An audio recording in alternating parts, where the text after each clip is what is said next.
नेकपा एमाले केन्द्रीय कमिटीको 13औं बैठक भर्खरै सम्पन्न भएको छ।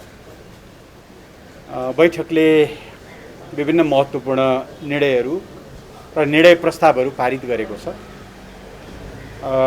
ती निर्णयहरूमध्ये एउटा महत्त्वपूर्ण निर्णय चाहिँ नेकपा एमाले नेपाली कम्युनिस्ट आन्दोलनको मूल प्रवाह, नेपालको लोकतान्त्रिक आन्दोलनको अग्रणी शक्ति, देशभक्तिपूर्ण आन्दोलन र राष्ट्रियताको पनि एउटा महत्त्वपूर्ण आधार स्तम्भ र संविधान निर्माणको एउटा नेतृत्वदायी शक्ति भएको नाताले यो पार्टीको एकतामा यो मुलुकको लोकतन्त्र, यो मुलुकको कम्युनिस्ट आन्दोलन र यो मुलुकको राष्ट्रको भविष्य पनि धेरै हदसम्म जोडिएको हुनाले यो पार्टीको एकतालाई सुदृढ गर्न हामीले पुनः एकचोटि सबै नेता कार्यकर्ताहरूलाई आह्वान गरेका छौँ।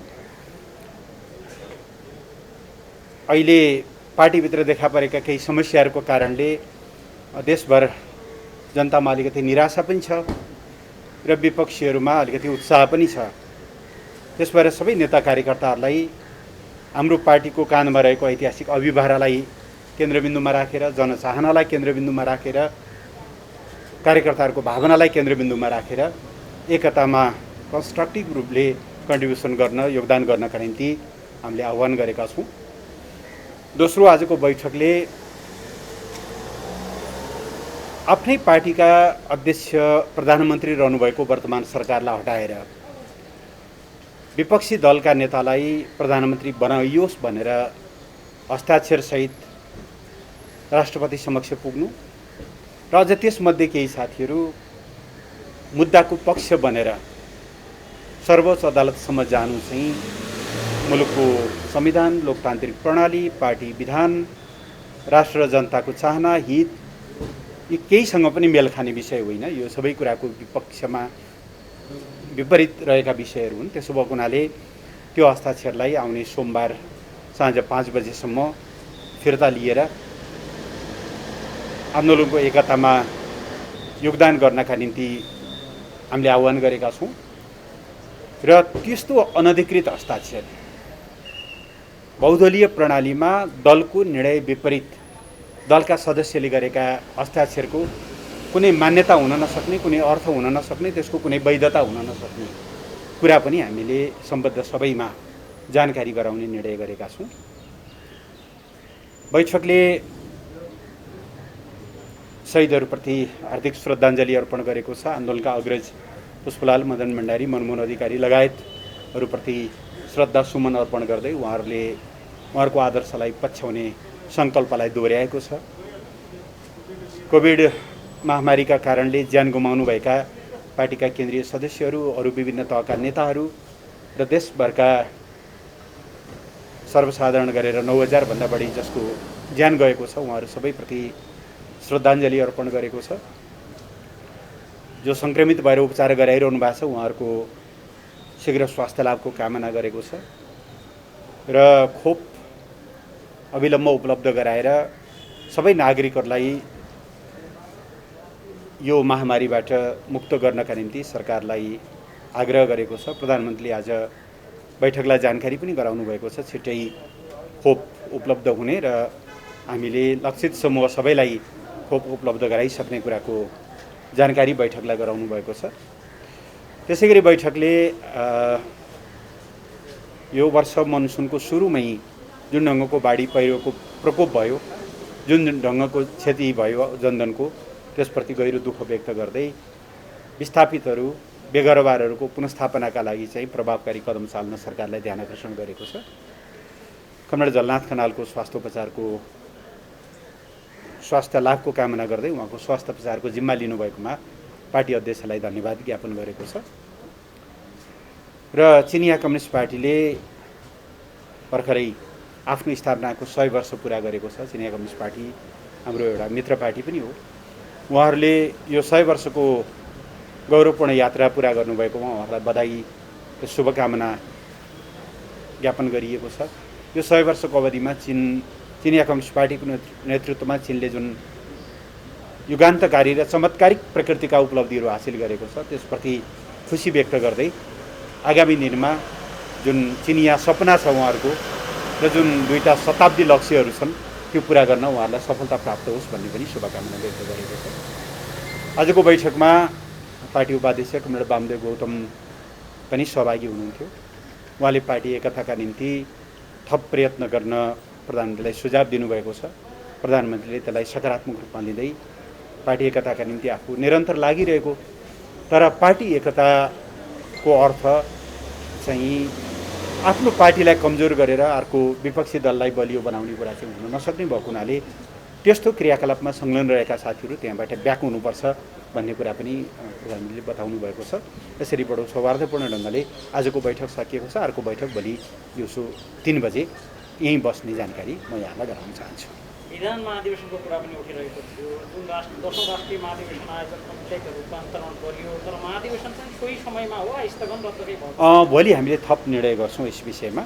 अब हामीलाई 3 वर्षको समय शून्य समय मान्ने हो भने पनि आउने वैशाख अगावै पार्टीको 10औं राष्ट्रिय महाधिवेशन गरिसक्नुपर्ने संवैधानिक बाध्यता छ। तर मङ्सिरको लागि कार्तिक मङ्सिरको लागि निर्वाचनको मिति तय भएको, फागुनमा स्थानीय चुनाव हुने भएको कारणले हामीले निर्धारित मितिभन्दा पहिले हामीले घोषणा गरेको मितिभन्दा महाधिवेशन अगाडि सार्नुपर्ने आवश्यकता देखा परेको छ। सम्भवतः यस विषयमा हामी भोलि सविस्तार छलफल गर्नेछौँ। एउटा मैले शान्ति व्याख्या राखेँ। यहाँहरूले यो बैठकका माधव नेपाली समूहलाई आउनका निम्ति नै अब यो आयोजक कमिटी भङ्ग गरेर पुनः केन्द्रीय कमिटीमा रूपान्तरित हुनुभएको थियो। उहाँहरू आउनु भएन नि त। अब त्यो त यो प्रश्नको जवाफ मैले दिन मिलेन। उहाँहरूलाई सोध्नु होला। आफ्ना सबै मागहरू पहल भनेको त अघि तपाईँले सुन्नु पनि भयो होला, प्रधानमन्त्रीले भन्नु पनि भयो। हिजो राति 9:30 बजे समेत प्रधानमन्त्रीले माधव नेपाललाई फोन गरेर आज भेट्नका लागि उहाँले आग्रह गर्नुभयो। माधव नेपालले म भेट्दिनँ भन्नुभयो। अब योभन्दा बढ्ता के गर्न सकिन्छ? जटिल केही साथीहरूले का क्रियाकलापहरू, केही साथीका भनाइ र गराइहरू एकताको पक्षमा छैनन्, त्यो एउटा यथार्थ हो। तर त्यहीँभित्र पनि एकताका निम्ति साथीहरू लागिरहनु भएको छ। आशा गरौँ उहाँहरूले त्यहाँभित्र एकता चाहने साथीहरूका आवाजहरू, उहाँहरूका पहलहरू सफल बन्नेछन् र एकता चाहिँ सफल हुनेछ। हामीले त्यो आशा अहिले पनि कायमै राखेका छौँ।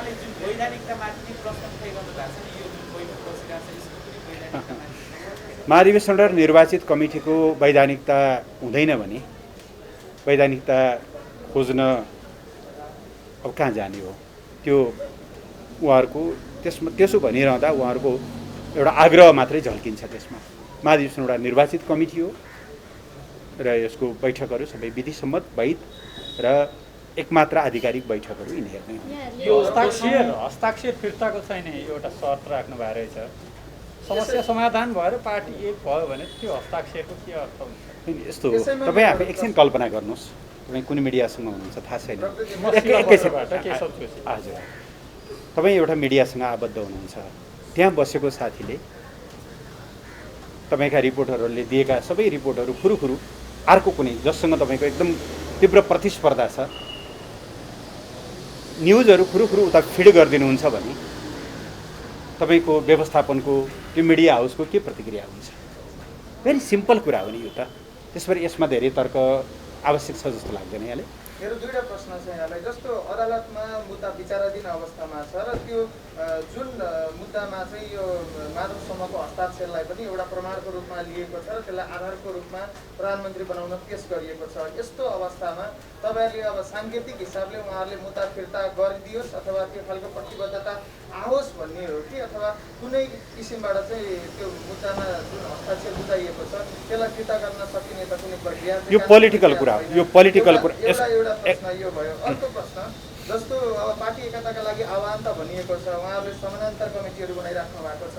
त्यही क्रममा यता संस्थापन पक्षबाट पनि ती कमिटीहरूमा अध्यक्ष, उपाध्यक्ष लगायत जति पनि जनवर्गीय सङ्गठन छन् ती समानान्तर कमिटीहरू छन्। ती तिनमा के हुने भन्ने कुरामा चाहिँ उतातिर अन्यलता देखिन्छ। र अर्को चाहिँ हिजो आज उहाँहरूको छलफल चाहिँ हामीले बुझेअनुसार चाहिँ भोलि अब चुनाव लगायत अरू कुरामा जाँदाखेरि पनि टिकटदेखि अन्य कुराको सुनिश्चितता अझै पनि छैन। त्यही भएर अध्यक्षको 1-to-1 वार्ता गरेर प्याकेजमा सहमति गरेर मात्रै अगाडि बढ्नुपर्छ भन्ने कुराहरू चाहिँ अहिले वार्तामा अथवा टेलिफोनको विषयमा पनि कुराहरू आइराखेका छन्। अदालतको त्यो मुद्दाको प्रक्रियामा हस्ताक्षर फिर्ता लिन र यो विषयलाई ठ्याक्कै एड्रेस गर्दैन। पहिलो कुरा हस्ताक्षर फिर्ता लिनुहोस् भन्ने पार्टीको निर्देशन चाहिँ मूलतः राजनीतिक निर्णय हो।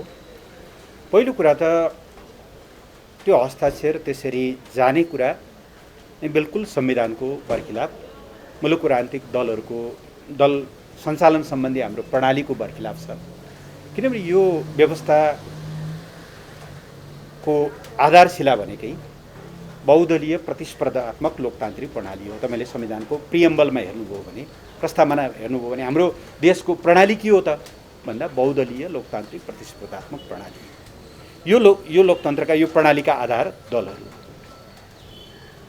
एउटा चुनाव चिन्हमा चुनाव लड्ने, एउटा घोषणापत्रको आधारमा चुनावमा विजयी हुने, एउटा दलको संसदीय दलको नेता रहने अनि विपक्षी दलको नेतालाई प्रधानमन्त्री बनाउन हस्ताक्षर प्रयोग गर्ने। मलाई एउटा मात्रै उदाहरण दिनु होला, दुनियाँमा कहीँ कम्युनिस्ट सिस्टममा त कुरै छोडिदिनुहोस्, बुर्जुवाहरूमा पनि 53 सालमा एकचोटि राप्रपामा यस्तो चलेको थियो। तर राप्रपाको के थियो भने, राप्रपाको त्यति बेला सायद 19 या 20 जना थिए। उहाँहरूमध्ये केही लोकेन्द्रबहादुर चन्दलाई प्रधानमन्त्री बनाउन, केही चाहिँ सूर्यबहादुर थापालाई बनाउन, आफ्नै पार्टीका 2 जना प्रधानमन्त्री बनाउनुका निम्ति यताउता गरेको त देखिएको थियो। तर प्रमुख विपक्षी दललाई प्रधानमन्त्री बनाउन हिँडेको यस्तो उदाहरण नेपालमा त छैन नै। मलाई लाग्छ लोकतान्त्रिक प्रणालीमा कुनै पनि हुँदैन। त्यसकारणले यो बिल्कुल असङ्गत छ, गलत छ। त्यसकारणले यो फिर्ता भनेको पोलिटिकल्ली आफूलाई त्यसबाट डिसएसोसिएटेड गर्नुहोस्, असंलग्न गर्नुहोस् भनेको हो। त्यसले मुद्दालाई के फरक पर्छ पर्दैन त्यससँग हाम्रो कुरा भएन, मुद्दाका आफ्ना प्रक्रियाहरू हुन्छन्। तर त्यस्तो हस्ताक्षरलाई मान्यता दिन पनि सकिँदैन, त्यस्तो हस्ताक्षर वैध पनि हुन सक्दैन र नेकपा एमालेको नेता भएर त्यो हस्ताक्षरसँग आफू जोडिरहन मिल्दैन। पार्टीको भनाइ यो हो पहिलो कुरा। दोस्रो, तलका कमिटीहरूको के हुन्छ भन्ने यहाँको जाँचमा जिज्ञासा छ। जेठ 23 गते पार्टी अध्यक्षले जुन एउटा अपिल गर्नुभएको छ, आह्वान गर्नुभएको छ पार्टी एकताका लागि, मूल रूपमा एकता हुँदा जनसङ्गठनहरू र मातहतका कमिटीहरू पनि पूर्ववत संरचनामा फर्किन्छन्। आम रूपमा कहीँ कतै अब एक्सेप्सनहरू हुन सक्लान्, कहीँ छलफल गर्नुपर्नेहरू हुन सक्लान्। एकता हुँदा यी सबै विषयहरू तपसिलका हुन्। एकताको हिसाबले हामी अगाडि बढ्छौँ भन्ने आग्रह। तपाईँ के सोध्नुहुन्थ्यो? मैले अलिकति आइसक्यो। अब यहाँको पक्षबाट अथवा भन्नुहोस् सरकार पक्षबाट लगभग 14 घन्टा बहस गरिसक्नु भयो। आज सकेर हामी यता आउँदैछौँ होइन। अब सहमत पक्षबाट बेला 7 घन्टा दिने भनेको छ। टोटल्ली अब 7 घन्टा मात्र बाँकी छ बहसको समय।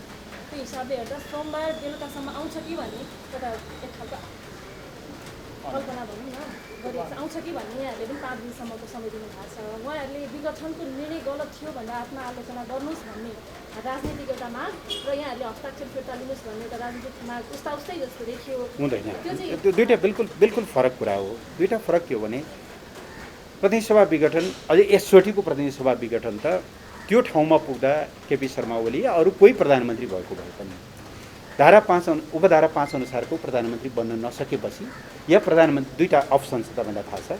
सरकार गठनको 76-5 अन्तिम त्यो दौडको अन्तिम लेग हो, इन्जुरी टाइम हो भन्नुहोस् न। अहिलेको फुटबल चलिरहेको बेलामा त्यो इन्जुरी टाइम हो। इन्जुरी टाइममा सरकार बन्न नसकेपछि या प्रधानमन्त्री नियुक्त हुन नसकेपछि या नियुक्त भएको प्रधानमन्त्रीले 30 दिनभित्र विश्वासको मत प्राप्त गर्न नसकेपछि 76-5बाट जाने भनेको 76-7मै हो। त्यस कारणले गर्दा त्यहाँ जो कोही भएको भए पनि प्रतिनिधि सभाको नियति यही हुन्थ्यो। किनभने प्रतिनिधि सभाले आफ्नो जुन एउटा सान्दर्भिकता हो, प्रतिनिधि सभाको पहिलो काम भनेकै, संसदको पहिलो काम भनेकै सरकार दिने हो नि त। भएको सरकारलाई विश्वासको मत पनि दिँदैन, वैकल्पिक सरकार पनि दिन सक्दैन भनेपछि त्यो स्वतः विघटनको जस्तो अवस्थामा पुगेको एउटा। त्यस कारणले यो दुईवटा तुलनायोग्य विषय होइन। प्रधानमन्त्रीले एउटा अवस्थामा प्रतिनिधि सभा विघटन गर्नु, एउटा दलको नेताबाट निर्वाचित, एउटा दलबाट निर्वाचित नेताहरूले अर्को दलको, त्यो पनि विपक्षी दलको नेतालाई प्रधानमन्त्री बनाउन हस्ताक्षर गर्नुको दुईवटा तुलना हुँदैनन्। अब अदालत आफ्नो प्रोसेसमा छ। हामीले यो 3 दिनको समय राखिएको भनेको त्यस दिन बहस सकिन्छ, त्यसै दिन फैसला आउँछ भन्ने हिसाबले होइन। होइन, मूलतः राजनीतिक निर्णय हो यो। राजनीतिक रूपमा एउटा पार्टीमा बसेर विपक्षी दललाई सघाउन मिल्दैन, यो चाहिँ राजनीतिक कुरा। त्यस पछाडिको कुरा त्यस पछाडि नै गरौँला। दिनदिनै हुन्छ नि त बैठकपछि हामी फेरि पत्रकार सम्मेलन गरिहाल्छौँ यो है त। अहिलेको जो बैठक छ यो 10औं केन्द्रीय कमिटी बैठक भनेर बोलाउनु पर्नेमा 13औं भनेर बोलाइयो भनेर पनि कुरा आइरहेको छ के भन्नु? उहाँहरू आएपछि त्यसबारेमा थप छलफल गरौँला। फागुनमा र चैतको सुरुमा हामीले केही बैठकहरू गरेका थियौँ, त्यसैको निरन्तरता हो। Thank you.